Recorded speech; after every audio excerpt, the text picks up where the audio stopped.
So welcome to this first video in our series about support portals. Now in a later video I'll talk about some concrete examples of what functions might go into a support portal. But before we get into that detail, we should chat about the most basic of high-level questions.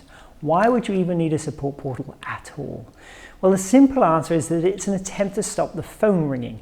So if your customer services team constantly feel overwhelmed by incoming customer requests or bogged down doing routine repetitive tasks with no way out, then a support portal is an important and necessary first step towards automating and freeing up their time.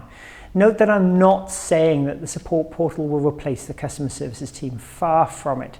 This is about providing a way of automating the low-value tasks, freeing them up to become more attentive and responsive to your customers. Customer experience gets better, responsiveness improves, onboarding times shrink, and it might just set you apart from the competition. There are two other long-term trends at play here, though, that I'll return to again and again in this series: automation and self-service. Internally, I'm sure your firm has an automation workstream. Everybody seems to have one these days, it seems. The automation tools and platforms get better every single year, and it's a great way of keeping costs under control and doing more with less. A customer support portal should integrate well into those wider automation initiatives. From an end user perspective, we're all increasingly used to being able to look up information on the internet, and the same is true for your customers seeking information about your trading service.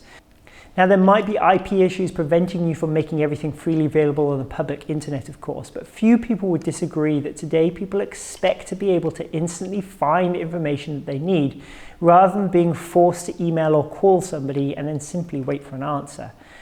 So if you take these two ideas, automation and self-service, and apply them to the currently manual business's connectivity, then it becomes quite obvious that you need a support portal going forwards. Unless you have a support portal or some other type of website, you cannot offer customers the ability to self-serve information from you. And unless you have a support portal that replaces the manual touch points that customers come into you with, the emails and the phone calls, then your ability to automate your overall internal processes will forever be limited. Here's an example. Google currently offers 250 APIs on its various different services. Not a single one of them is described in a PDF document. Every single one of them has online API documentation that's full of examples, tips, and help so that people can self-serve.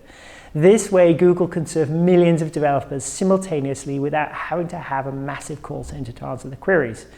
Now compare that to one fixed support desk we recently spoke to, who said that they field over 100 emails a day, many asking exactly the same question again and again, and others sparking internal manual processes. And that's for a firm that has hundreds of customers, not millions. The goal of a support portal should tackle both of these issues head on. It should give your end users a place to answer their own question, while also acting as a trigger for automating common tasks. This way, your customer support team move towards managing the work as opposed to doing the work. I'll go into some concrete ideas for portal functions in the next video, but just to wrap up this first video, I want to tackle one question you might still have in your mind. You might be asking, hey Chris, this information is already available in PDFs or on our website today, but customers either don't find it or don't care to read it. So how is putting all of this onto some fancy portal going to change anything? If you're not asking that question, by the way, then you should, because it's a good question. There are two things I'd say in response. Firstly, the websites and rudimentary portals we see today are typically simple PDF libraries, which fall an awfully long way short of the vision for support portals that I'm going to describe in this series. Poor portals that don't really address the twin needs of self-service and automation are possibly worse than no portal at all. And secondly, let's be honest here, guys, nobody wants to read PDFs anymore, particularly not the long, boring PDFs we see in this industry.